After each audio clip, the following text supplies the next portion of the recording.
It's that special time of year again where we all embrace our patriotism by overeating and listening to our drunk uncles argue about politics. Thanksgiving, the unique time of year where everyone gets together and pretends that turkey actually tastes good. Don't get me wrong, Thanksgiving's one of my favorite holidays. I mean, what other day do you have the displeasure of watching the Cowboys and the Lions try to play a game of football? Every show from sitcoms to animated cartoons cash in on this time of year by releasing Thanksgiving-themed episodes. Today I'm going to rank the worst of the worst Thanksgiving episodes from South Park, Family Guy, The Simpsons, and Bob's Burgers. The three kings of the genre with one of my favorite shows in Bob's Burgers. If you didn't know, Bob's Burgers holiday themes episodes are legendary. I'll be using IMDb rankings to determine which episode from each show we rank today, and I'm curious to see what show holds the crown for the worst of the worst Thanksgiving stinker. Alright, let's get this video started before the people who actually like to eat Thanksgiving yams find us. If you enjoy content like this, be sure to subscribe. I have a growing backlog of animated cartoon episodes with new videos every other week. All new subscribers are marked safe from having to sit next to your creepy Uncle Daryl at Thanksgiving dinner. We also have a Discord if you want to harass me any further, and as always, thank you to our Patreons and channel members. Those links are below if you want to support me further and see your name in all the videos. South Park doesn't have a huge catalog of Thanksgiving episodes, which is surprising since the show's almost 30 years old. They do have one of their trilogies centered around Black Friday, which is the day after Thanksgiving. Although Black Friday doesn't really exist anymore, people used to ditch family Thanksgiving dinner to go line up outside of Best Buy all night so that they could fistfight someone for a 40-inch TV. Now we just order everything on Amazon and leave all the fistfights to the Waffle House. In the era of TikTok and everyone recording everything, modern day Black Friday videos would go crazy. Not as crazy as this episode of South Park we're about to watch though. What a great segue. We lead off the video today with a History Channel Thanksgiving, which is about as weird as you could imagine. This episode makes fun of the History Channel for being, well, anything but history. They're usually talking about aliens or Bigfoot or something. The class in South Park Elementary is learning about the true story of the first Thanksgiving from a real Native American. He's 1/16. He assigns all the kids some homework about Thanksgiving, and Cartman's upset. He suggests they all watch the History Channel to learn instead of reading from these lame textbooks. Yep, the History Channel's already talking about aliens. See, I know my stuff. Kyle is skeptical about using the History Channel as their main source for the report, but the other boys talk him into it. The boys are quickly captured by some government agents, but it turns out they're actually just the History Channel guys. The boys are coerced into repeating what they learned from the History Channel in a new episode. I like how they give the boys made-up credentials for this episode. The History Channel is really grasping at straws to further their plot. This episode goes from crazy to absolutely insane as a pilgrim is transported in from outer space. This episode feels like one crazy trip as they cut back and forth to the History Channel's show. Back into reality, Cartman is freaking out because there's going to be a massive stuffing shortage for Thanksgiving. Honestly, stuffing's a mid-tier Thanksgiving side. I'd take mashed potatoes, a roll, cornbread before I'm even thinking about stuffing. Editor Buck, insert a tier list of all the Thanksgiving foods to enhance rage bait in the comments by 10%. Meanwhile, the other boys are being held hostage by the Native American guy from the class earlier. They're being forced to write an apology until the pilgrim that fell from space bursts through the door and gives him a good old-fashioned beatdown. I mean, well, it was a beatdown until he stuck him with a sticky grenade from Halo, and then the guy just disintegrated. Alright, I see what's happening here. Thor is being parodied, as the person who found the pilgrim when he crashed to Earth is actually Natalie Portman. I didn't remember this part of the episode. It makes sense though, he talks like Thor, he's ripped, and he has superpowers. Yeah, the whole second half of this episode is just a massive Thor parody. I really should have seen this sooner, but I've seen way too many Marvel movies since the early Thors. They need Natalie Portman to open her wormhole. Wait, what? So Kyle takes her out to dinner while all the History Channel guys are standing in the back cheering him on. This works and the Bifrost is opened up once again, sending the Pilgrim back to Asgard to defeat the Cleveland Guardians. This ends the stuffing shortage and the world is saved. This episode is an absolutely wild trip from start to finish, and I actually enjoyed most of the episode. It's a nice and refreshingly crazy South Park episode. Some of the parts of the episode were a bit silly, but overall it was pretty solid. Some good jokes and bits scattered throughout. This one's going to the top of the list. We're off to a good start. Family Guy is another show with a surprisingly thin selection of Thanksgiving episodes. Maybe Thanksgiving isn't nearly as popular as I thought it was. It does seem like the day after Halloween, most people are already putting up their Christmas trees, and Mariah Carey rises from the dead. All of Family Guy's Thanksgiving episodes are rated pretty lowly on IMDb, with most sitting in the 6.5 to 6.8 range. Hopefully it's better than the ranking indicates, but my expectations for Family Guy are pretty low. We're jumping into the season 18 episode, Shanksgiving. I always appreciate how Family Guy just runs bit after bit into each episode. They really jam them in. Completely unrelated to the plot, but still entertaining. Lois is hosting a Thanksgiving dinner, and Peter's not having it. See, like the gag with the pull-away table, those things are such a pain to actually get to work correctly. Peter doesn't want to host Thanksgiving as it's a massive pain, and I'm on Team Peter here. Joe mentions that the Quahog jail hosts a Thanksgiving for all the inmates, leading Peter to have an idea for getting them all arrested. The gang commits some petty crimes so their sentencing isn't too severe. Out of nowhere, a Simpsons crossover is injected, and the gang gets arrested. Due to many dads wanting to get out of Thanksgiving dinners, the Quahog jail is full, and the guys are going to a maximum security prison. The courts are closed for the holidays, so they'll have to spend 5 days behind bars. Lois is understandably mad at Peter, and this may be grounds for divorce, but I'm positive this isn't the worst thing that Peter has done in their marriage.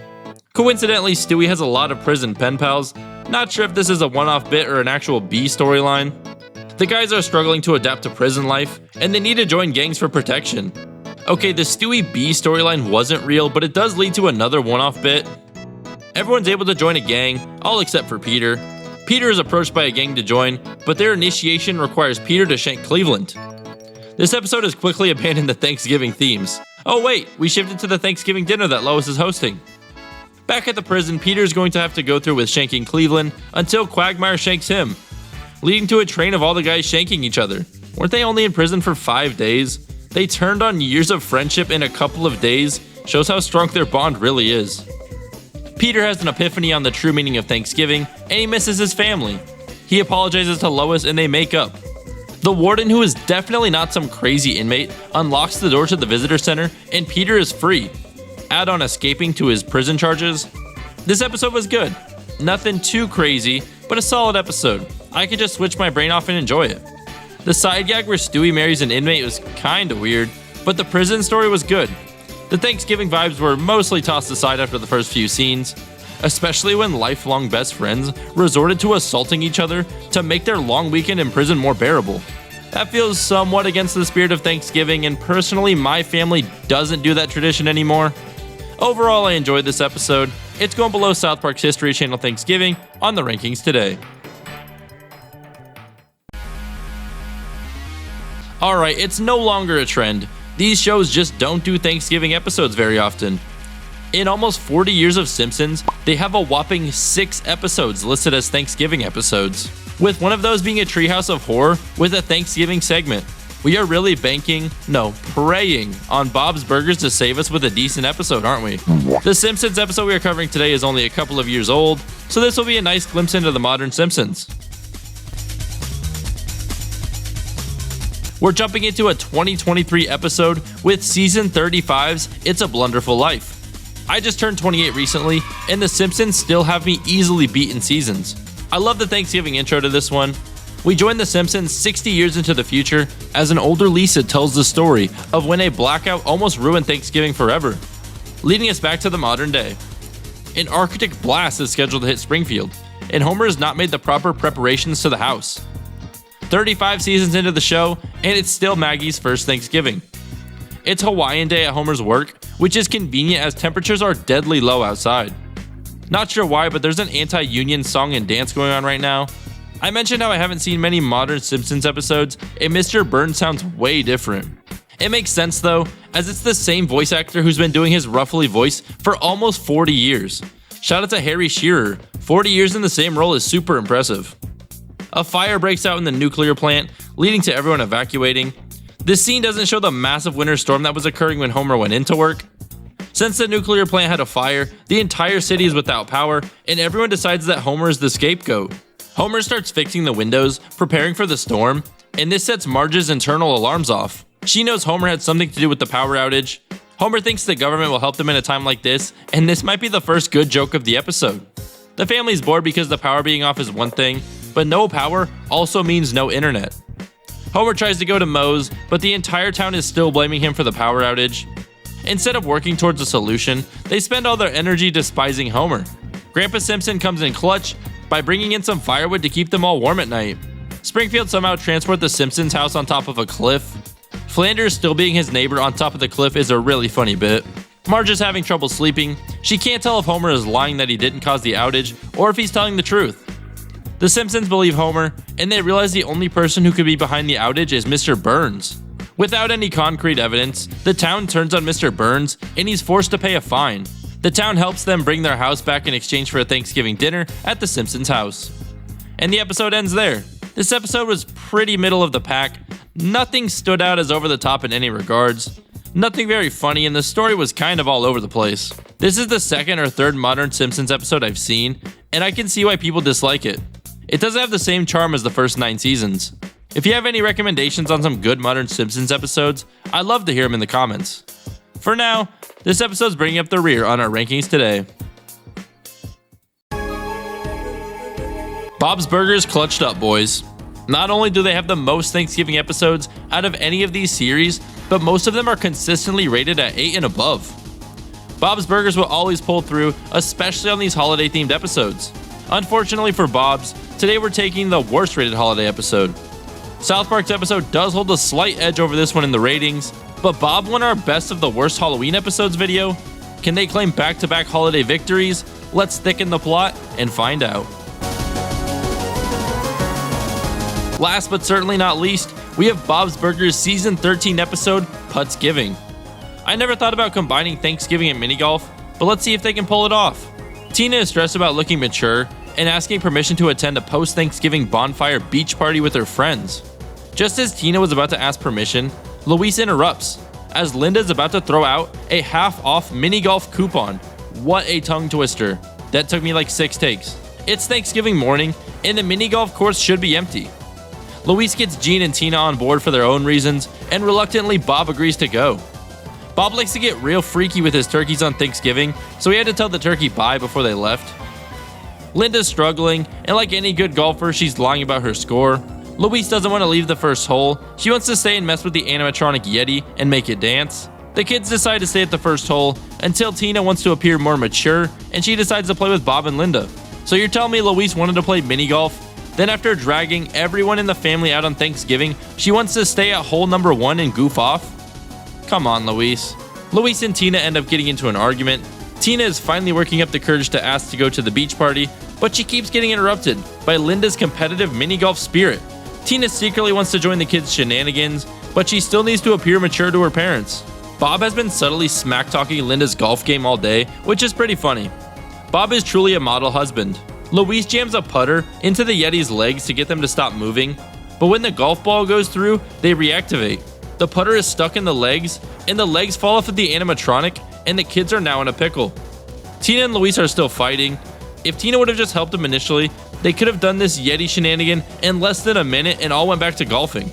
Linda's temper is starting to get the best of her. She's determined to get another hole-in-one before they leave. Tina decides she has to help her siblings, being a good big sister. She distracts the mini-golf owner and goes to help fix the animatronic. Tina's trying to fix the broken rod in the animatronic by putting in the little golf pencils.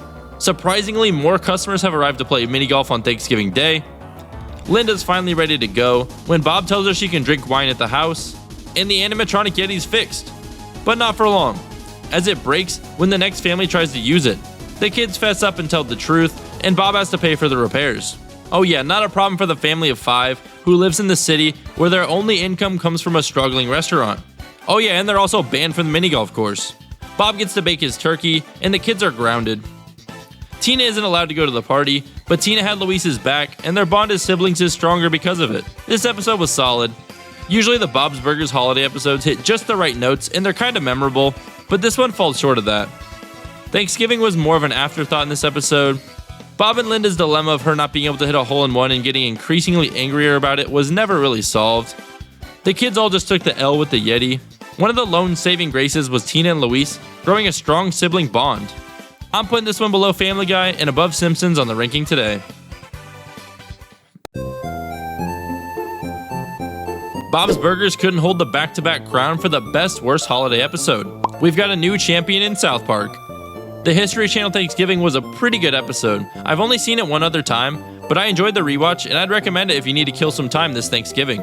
Family Guy and Bob's Burgers episodes were both decent, with some good moments. The bar between Bob's, Family Guy, and South Park was pretty thin today. The competition was fierce. Except for The Simpsons. They just didn't show up. If you made it this far, let me know what your favorite Thanksgiving food is. Please don't say green bean casserole or cranberry sauce, or you will be banned. If you enjoyed this video, be sure to subscribe, hammer the like button, send hype, join the Discord. All links are in the description. Shout out again to our channel members and patrons. Thanks for watching.